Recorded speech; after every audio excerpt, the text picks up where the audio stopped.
C'est un projet dont la première phase aura totalement transformé les quartiers bénéficiaires. Le projet de développement urbain et restructuration des quartiers précaires est perçu par sa coordination comme un véritable remède au désenclavement des zones pilotes à Brazzaville et à Pointe-Noire. En sa 6e session sous 5 mains, le comité de pilotage du projet d'URQUAP a évalué son action de l'année dernière.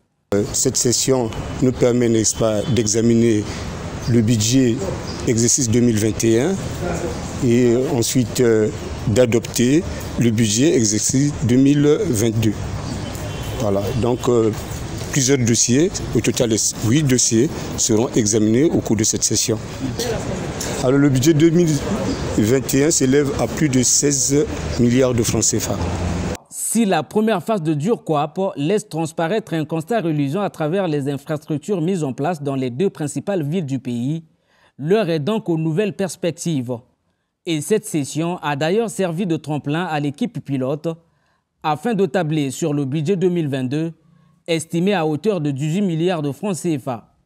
En ce qui concerne les perspectives, effectivement, le gouvernement est en négociation avec la Banque mondiale pour un éventuel DURQAP 2. Ça ne sera peut-être pas appelé DURQAP 2, mais c'est un projet qui va intégrer aussi bien les activités du DURQAP 1 et les activités que le projet PEDU a eu à exécuter. Donc c'est en continuité de ces 2 projets.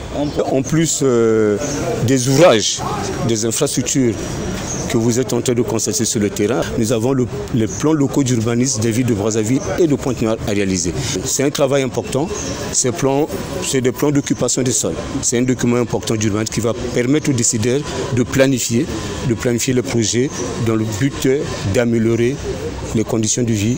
Alors, ces plans seront rendus au gouvernement le 17 mai.